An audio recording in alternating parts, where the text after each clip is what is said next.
Magandang umaga po. Ako po si Fernando at ito ang presentasyon para sa San Francisco Transportation Plano for 2050. Ang mga pag-uusapan natin ay ang SFT, SFTP Plus pangkalahatang pananaw, unang yugto ng pagpaabot ano ang aming naririnig, aming bangay ng plano, ang inyong masasabi ay tinatanggap ang mga susunod na hakbang. So ano ang SFTP? Ang San Francisco Transportation Plan o SFTP ay ang pangbuong county na 30 taong bangay para sa pag-unlad at pamumunuhan ng pamaraang pagbibiyahe. Ang planong pamumunuhan ay batay sa inaasahang kita ng pagbabiyahe sa 30 taon. Ang planong pananaw ay isinasaalang-alang ang mga maaaring mga bagong kita, talakayan ng estrahikong hagbangin, pinag-ugnay ng mga pagbabagong kaugnay sa pangbuok ng mga plano, Plan Bay Area. Ito ang mga layunin at pagsukat ng pag-udlad, pagkakapantay-pantay, siglang pang-ekonomiya, pagpapanatili ng kapaligiran, kaligtasan at kakayahang mabuhay, at pananagutan at pagkikilahok. SFTP Plus pangkalahatang pananaw. Ang SFTP Plus ay isang pagbabagong nakatuon kasama ang mga datos ng pagbabiyahe at pagpapalagay ng kita pagkatapos ng pandemya. At ang chart na nakalagay sa presentasyon ay ang mga pagpapalagay ng kita sa pagbabiyahe ay mas mababa sa federal, estados, regional, lokal, bago at inaasahan ah, nakaalalay sa taong 2020 ng dolyar. Ano ang nagawa na namin sa nayon? Pinag-aralan ang umiiral na mga kalagayan at kaugaliang pagbiyahe.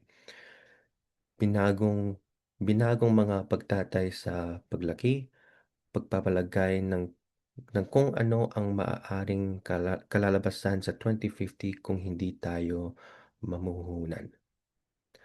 Ayon sa chart, mas madalang nang bumiyahe ang mga tao, mas malamang ang mangmamaneho.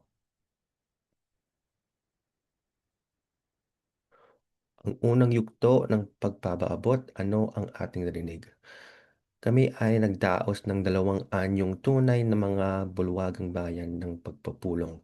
Kami ay nagpapaabot sa higit 200 ng mga pamayanang pangkat sa buong lungsod at naglilingkod sa lahat ng 11 mga distrito. Narinig namin ang malawakang uri ng mga pahayag, malakas na pagtaguyod sa pagbabiyahe, mas maaasahan, pagpapanatili ng pamaraan at pagpapalawak. Pangangailangan ng mga pagpapabuti sa kaligtasan, pag-aalala sa pagmamaneho sa lungsod ay nagiging mas mahirap. Unang yugto ng pagpapaabot, sino ang aming napakinggan? Ayon sa mapa, mga katugian sa unang yugto sa pagsusuri ayon sa zip code. Base sa kulay kung iba pa mga katanungan o mas konti ang mga katanungan.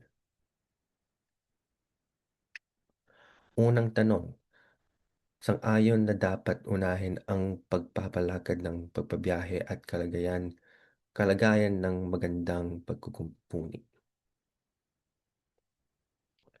Ikalawang tanong, dapat unahin ng may limitadong pondo. Ayon sa chart na nakalagay sa screen, ito ang unang hanggang pagtatlong pagpipilian, pang-apat na pagpipilian, panlima hanggang pang-pitong pagpipilian. Ang unang linya, gawing mas ligtas ang ating mga langsangan para sa lahat. Pagsiglahin ang paggamit ng pagbiyahe, pagbibisikleta at paglalakad. Mamumunuhan sa mga bagong pabiyahe, proyekto at mga gamit. makipagtambalan sa mga pamayaan upang planuhin ang mas mahusay na pagbabiyahe, bawasan ang mga pag-antala sa mga freeway at mga pugunahing lansangan, gamitin ang teknolohiya upang maging mas madali ang pagbabiyahe, at pag-alagaan ang ating pamamaraan ng pagbabiyahe mula sa bago sa klima. Tanong bilang 3. Pinakamataas ang prayoridad ng walang hangganang pagpopondo. Gawing mas madalas at maasahan magligtas ang mas malinis na pagbabiyahe.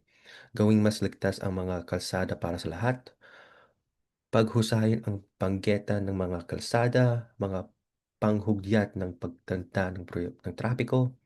Gawing makabago ang mga pagbiyahe sa sasakyan at mga gamit. Mamu- Mamunuhan sa bagong pambiyahe, proyekto at mga gamit. Bigyang pamanggaan at paggamit ng mga pampublikong sasakyan, pagbibisikleta at paglalakad. Bawasan ang mga pag-antala sa mga freeway at mga pangguhon sa lansangan. Makipagtambalan sa mga pamayaan upang planuhin ang mas mahusay na pagbabiyahe. Gamitin ang teknolohiya upang maging mas madali ang pagbabiyahe, at pangalagaan ang ating pamamaraan ng pagbabiyahe mula sa pagbabagong bago sa klima. Planong pamumunuhan ng SFTP sa taong 2050 gamit ang 80 bilyong dolyar, mga pamamalakad ng pagbabiyahe, pagpapanatili sa pagbabago at pagpapalit ng mga pangbabiyaheng sasakyan, panugnahin ang mga proyekto sa pagbabiyahe, mga langsangan ligtas at tapos, mga pagpapahusay sa pagbibiyahe, pagpamanatili, pagbabago, pagpapalit ng mga langsangan at mga freeway, pagpapaunlad at pamalaan ng pamamaraang pagbiyahe para transit, kaligtasan at pagpapaganda ng pamalakad ng freeway.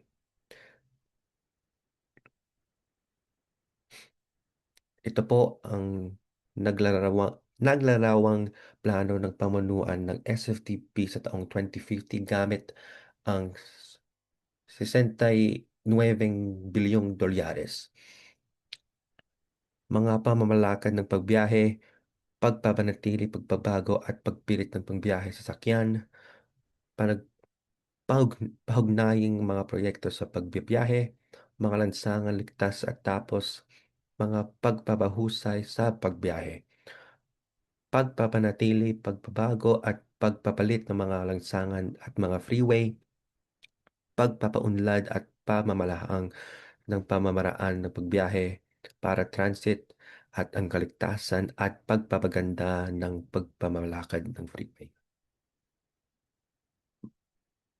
Ito naman po ang naglarawang plano ng pananaw ng SFTP Plus sa taong 2050 gamit ang 95 bilyong dolyar, mga pamamalakad at ng pagbabiyahe, pagpapanatili, pagbabago at pagpapalit ng pagbabiyahe sa sakyan, paugnahing mga proyekto sa pagbabiyahe, mga lansangan ligtas at tapos, mga pagpapahusay sa pagbiyahe, pagpapanatili, pagbabago at pagpapalit ng mga langsangan at mga freeway, pagpapaunlad at pagmamahala ng pamamaraang ng pagbiyahe para transit at ang kaligtasan ng papapaganda at pamamalakad ng freeway. Mga pakinabangan ng planong may pananaw, pinalawak at mas maraming maaasahang pagbabiyahe. Mga pakinabang ng planong may pananaw, pinaghusay ng daanan para sa mga prayoridad sa pagkakapantay-pantay ng pamayaan. Mga pakinabang ng planong may pananaw, mas ligtas na mga langsangan. Mga pakinabang ng planong may pananaw, mas mahusay na pananatili ng mga lansangan, mga bangketa at mga babala. Mga pakinabangan ng planong may pananaw, pang-unlad tungo sa mga layunin. Ang iyong mga pahayag ay tinatanggap. Ano ang dapat unahin sa iyong mga plano may pananaw? Mangyaring ipaalam sa amin ang iyong nasa isip sa link na ito, sfcta.org/sftp. Ang feedback form ay masasara sa Mayo 15, 2026. Sumali sa isang anyong tunay na pulong ng Bulwagang Bayan sa Sabado, ika, Abril 18, ika, ika-10 ng umaga o alas 10 ng umaga o sa Huwebes, Abril 23, alas 6 ng gabi. Ito po ang mga susunod na hakbang.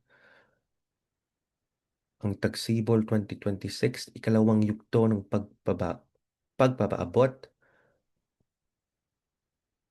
Ang nakaraan ay ang Tag-araw 2025, unang yugto ng pagpapaabot. Ang susunod naman ay ang Tagsibol 2026, suruin at isama ang masasabi ng bayan. Susunod ang Tag-araw 2026, bangay ng plano. At ang huli, Taglagas 2026, pagpapatibay ng pagwakas ng plano.